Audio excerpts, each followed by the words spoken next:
Did you know that 18-inning performance where they put up 6 runs was the first time they've scored 6 runs since they faced the Reds? Sneakily, this offense has kind of been monotonous for the entirety of the playoffs, and Shohei Ohtani's huge games often overshadow the fact that Mookie Betts at this point is a singles hitter. He's not hitting for extra bases. All of his outs, a lot of weak pop outs, some fly outs, ground outs. Freddie's still great. He's had a lot of great AB, so I'm not talking about Shohei, and I'm not talking about Freddie. But Will Smith, disappointing. Teoscar Hernandez has a big home run, and he's had a couple of big hits, but the majority of his plate appearances haven't been great.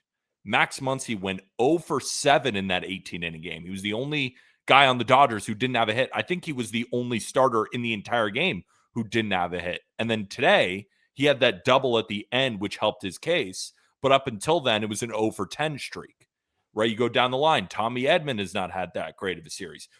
We're all watching what Andy Pages is doing, and Kike Hernandez is good in spots. But that's why I'm getting so frustrated with the Dodgers is, yes, they are winning games, and they can very easily go out and win a Blake Snell start if he dominates and they themselves put up 4 runs against Trey Savage. Like, even in Trey Savage's first start, they had plenty of opportunities. Dodgers offenses in the regular season, when they're on, they would have put up a 9 spot on Trey Savage, but instead it was 2 runs. And then the Blue Jays win that game 11-4. And the only reason they got 4 was a late garbage time home run from Shohei Ohtani. Even the game they won with Yamamoto, Kevin Gausman dominated them until his final inning where he made 2 mistakes and gave up 2 home runs. Monotonous because I feel like we're waiting for the home run with them. Yeah. They're not manufacturing runs like the Blue Jays are, where the Blue Jays don't need to hit home runs. A Vladdy home run is nice, but they'll get base hits from Madison Barger or Andres Jimenez or Ernie Clement or Alejandro Kirk, Bo Bichette, Nathan Lucas, another great game from him. They have guys manufacturing runs, while the Dodgers, we need our starter to dominate, and then we'll hit a couple home runs and we'll win. And that's kind of just been exactly what's happened so far in the playoffs. But they can't win the World Series playing those games. They just can't. Because the Blue Jays are too relentless at the plate. They've seen Blake Snell. They have decent stats against Blake Snell, even dating back to his time on the Rays or his time on the Giants or whenever these bats have faced him. They have pretty good numbers against him. Yeah. You assume they're going to make an adjustment to Yoshinobu Yamamoto, and now you got 2 games back in Toronto where they are just unbelievable at home. The Dodgers will not win the World Series playing this style of offense. They just won't. No, and it felt like both sides were trying to play that style of offense, waiting for the homer in innings 10 through really like innings 7 through 18 in game 3. In game 4, it just felt like that identity remained for the Dodgers, which was a little weird. Kike Hernandez is a postseason performer, but to your point, like, we look at the Blue Jay lineup and you're lauding the efforts of Barger and Nathan Lucas. I think a lot of people hear that and say, well, it's not lost on me that we're talking about them being gritty and we're talking about the lineup with Ohtani, Betts, and Freeman and Will Smith not being gritty. We're not really talking about Ohtani and Freeman right now. Heck, no. I don't even think we're talking about Will Smith right now. We're talking about what? We kind of are, but I will give Will Smith a pass. He caught 18 innings yesterday. He caught 18 innings. He's hurt.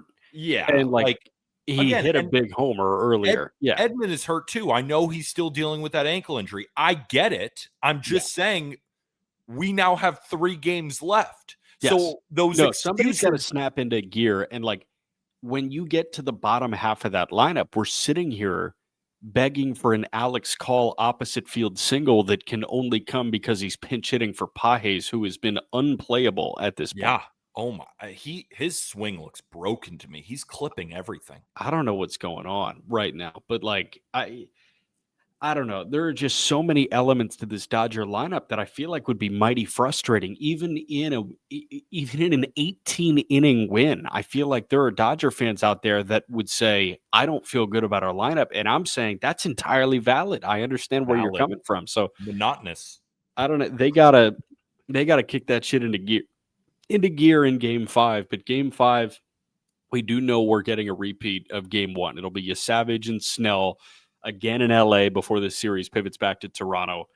I don't really have a dissection of Snell and Savage. I expect Snell to pitch with a little bit more vigor and a little bit more, like, to be honest, focus. Like, I just feel like this guy is going to not struggle. Like, he won't let himself struggle again like he did in Game 1. The big thing for me to watch in Game 5, Savage was not very good in Game 1. The Blue Jays won in spite of Savage not being very good and not locating his stuff. He was dotting in his previous couple of starts. Can Savage get back to dotting? It stems from the fastball. Can he put that splitter at the bottom of the zone? Can he put the fastball where he wants? And can he get the slider to the right corners of the strike zone? That's the biggest thing for me. If Savage is locating, this can absolutely be 3-2 Toronto. And it's a lot to ask of a 22-year-old in your first postseason road start, right? Isn't this his first start on the road in the postseason? I will confirm right now, but that sounds right. Against this Dodgers team that already saw him well, that is asking a lot. But what you're also asking from Savage is to be efficient. Because Chris Bassett, who is, I think, the best bullpen weapon in this series, not named Roki Sasaki, threw 8 pitches in game, 3, threw about 28 pitches, if I read that correctly. I know he went 2 innings, so it's definitely some usage. Is he going to go again? 20 pitches. 20 pitches. So it's not a crazy, probably the number 28 was the total amount of pitches he's thrown in the last 2 games. That's probably why I said that. He can go again, but again, that's now 3 days in a row against the Dodgers offense. That's a guy used to a starter tempo. Exactly. So that's tough. And then you brought in Louis Varland for this. Dodgers actually put up a little bit of fight in the end. So you got Jeff Hoffman warming, who you've already seen. You've now seen Mason Fluharty multiple times. You can bring in Sir Anthony Dominguez, but he's also a guy that they've seen now plenty of times. So not only does he have to be pinpoint with his stuff and be able to land that splitter, he's got to get quick outs. He's got to be able to eat innings, because if this is another 4-inning start from him, and even if he is landing and he only gives up 1 run, but the pitch count is up there, and then we're relying on more Blue Jays bullpen arms, and credit to the Blue Jays bullpen arms. I mean, we saw what they did in extra innings. We saw what they did today, but the more often they pitch, the more the advantage swings towards the Dodgers, especially only after putting up 2 runs in that game. You expect them to bounce back offensively, even though their offense has been monotonous. Yeah. But it is the Dodgers. We will give them the benefit of the doubt here. So you're asking a lot. You're asking a lot for Trey Savage, but at the same time, you were asking a lot today. No George Springer, the day after an 18-inning loss. And look what happened. So he can absolutely deliver. But to your point, that's how they win, though. It has to be a good Trey Savage start, because it's not like if Trey Savage struggles, I don't think it's, and you're going to keep pace and crush Blake Snell. Because here's the thing. People were clowning Snell for his post-game presser after that, like, rough start for his standards. And he kept saying, I learned a lot. He said it over and over and over again. Everyone's clowning him. Oh, what'd you learn, dude? You got crushed. I was like, hey, Blake Snell is saying the same thing over and over again, which tells me in his head, he's thinking about all the wrong decisions that he made. Yeah. And he knows how to fix them. Yeah. That was a terrifying press conference to me if I was a Blue Jays fan. But they were all clowning him. I was like, what are you doing? You're Blake firing up the Dodger base right now. That feels good. Yeah. Don't forget what he did leading up to that start. Credit to you guys. Dalton Varsho, that great home run. You think Dalton Varsho's getting that pitch again? No. Fuck no. Sorry. That F-bomb just came straight out of my mouth. But it's because I believe, like, he is going to be pitching with anger. Yeah. At home, knowing the mistakes he made. You better be careful. Yes. I'm just saying, watch that press conference again and see how many times he said, I learned a lot. That scared me. That scared me. That's gonna be my morning viewing. I'm gonna queue it up on the smart TV. Yeah. I'm gonna open YouTube and I'm gonna go Blake Snell Game 1 World Series press conference. And it's really not that entertaining because that's all he says. Yes. I know, I'm fired up for that. Here's my Game 5 ultimatum. If Savage gets a 16th out, the Blue Jays have a good shot to win. Savage needs to get a 16th out. Yeah, I like that. In his 2 no decisions or losses, he has a loss and he has a no decision. No decision in Game 1, he went 4 innings, so he got 12 outs. Loss against Seattle first time he threw, he got 12 outs. He went 4 innings. He has 2 wins so far this month. 5 1/3 no hit against the Yankees. 5 2/3 a 2-run ball against Seattle. So each time that he's been good in the month of October, he's gotten a 16th or a 17th out.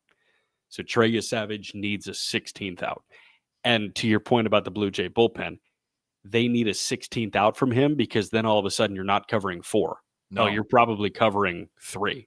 And Hoffman can give you 2 of those. Yeah, like if he gets removed at 4 1/3, Blue Jays are going to lose. You're scrambling. Yeah. They're going to lose this game. Or I'm never counting out the Blue Jays. But what I'm saying is it puts you in a terrible spot. Yeah. That's what I'll say. It does not mean a loss because that Dodgers bullpen stinks too. Blake Trinan is unusable. You know, he's faced 25 batters, 12 have reached base in the postseason. Dude, that's horrendous. He looks brutal. Brutal. It's like, and you just blow dryer for what, damn near 30 pitches. And it's like, oh, well, Trinan's throwing 8 pitches, so he's good to go in Game 5. I don't want to use him in Game 5. No, you do not want to use him. You hope that it can go Snell to Roki. That's what you're hoping for. And that's what the Dodgers need at this point. Because, yeah, they might put up a few runs against Trey Savage. They might put up a few runs against the Blue Jays bullpen. Snell has to dominate. Like, we need a Blake Snell, maybe not facing the minimum like he did against Milwaukee. But like close. I need him to get the 21st out. I like that. I need him to get 21 outs. Okay, so Savage needs to get the 16th, and Snell needs to get the 21st. Yeah, because you can lull the Blue Jays to sleep. Like if Snell is pounding the zone and getting weak contact and using the Blue Jays' aggressive nature against them, where they're chasing outside the zone and then in the zone, they're either swinging and missing or pounding the ball into the ground. That's what Yamamoto did. And we saw him have 23 pitches in the first inning and then finish the game at 105, meaning 82 pitches thrown in his last 8 innings. That's what you can do against the Blue Jays. The problem is it's hard to do that, is to keep them off the bases. And when they do make contact, having it find a glove. That's what's made the Blue Jays so good. But if Blake Snell can be efficient and get that 21st out and hand it off to Roki, even for 2, the Dodgers have a good chance of winning. And I think that scenario is more likely than Savage getting the 16th out. It's just a lot to ask. Second time against the same offense. And Trey Savage is pretty straightforward. He's got the fastball, he's got the splitter, and he's got the slider. For a team like the Dodgers, who's already seen a 22-year-old rookie who's made only a few starts, it's a lot to ask out of him. So that's why I'm leaning the Dodgers. And he's doing it on the road, to your point. And on the road. That's why I'm leaning the Dodgers in Game 5. But I ain't confident about it. So who wins Game 5 of the World Series and what's the score? I think it's 5-4 Dodgers. I think what happens is they do get to Savage moderately. I think it's 3 runs in about 4 2/3. Yeah. I don't think Blake Snell is diabolical. I think he gives them 6 2/3. You know what I think he does? I think he gives them the start that Gausman gave against the Dodgers. Okay.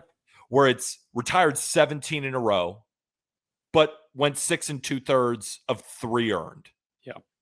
if that makes sense. Like Yes. the line doesn't look as bad, or the line looks worse than what he actually did. Yes. Fair. And then it's 4-3. Blue Jays tie it back up off a Dodgers bullpen arm, and the Dodgers end up winning it 5-4. That's how I see the game playing out. Got it. Okay. I've got 5-1 Dodgers. I feel Wow. like they jump on No. you savage. I feel like they jump on you savage at some point, probably the second time through, because you have you savage trying to kind of feel his way, and the Dodgers trying to feel their way into game 5. And then I feel like they may pick up on whatever you savage is trending towards. And pitching on the road in the postseason is incredibly hard. This is this guy's what, 9th start in his major league career, 8th start in his major league career. So I don't envy this situation for you Savage at all. I go 5-1, and I feel like Snell shuts it down, and I think they can successfully go Snell to Roki tomorrow. I just have so much faith in the Blue Jays offense that although I hyped up Snell's press conference, and I do think that he learned more, he's still going to make one mistake, and the Blue Jays don't miss mistakes. They just don't. Yeah. And sometimes if you get some runners on, let's say the command isn't pinpoint for even an inning. Yeah. Even an inning. Right? Like, let's say, again, like Ohtani. Ohtani pitched well tonight, gave up 4 earned. That's what the Blue Jays offense does. Yeah. I can't limit them to 1 run. I can't do it. Like, I think it would be unbelievable if they scored only 1 run in this game. Yeah. That means it's like, oh my God, Blake Snell. Like that then we're coming on this show the day after and just being like, put him in the Hall of Fame tomorrow if he's able to do that against this Blue Jays offense, because that's how highly I think of them. That's what we got tomorrow night, folks. Game 5 of the World Series. Blake Snell and Trey Savage should be a good one. Take us out. Hopefully everybody enjoyed. And if you are joining us on YouTube, we would really, really appreciate, before you go, just smash the like button on this stream. It really helps us out. And of course, hit that big red subscribe button. We will be live for every single game of the World Series. If you are listening on audio, best way to support, rate and review 5 stars, whether that be on Spotify, Apple Podcasts, wherever you listen to your pods. And if you would be so kind as to leave a written review as well. Make sure to go get your Just Baseball merch. You can find that link in the episode description. And I think that's it. For Jack McMullen, I am Peter Apple, and we will see you tomorrow. And with that, thank you, everybody.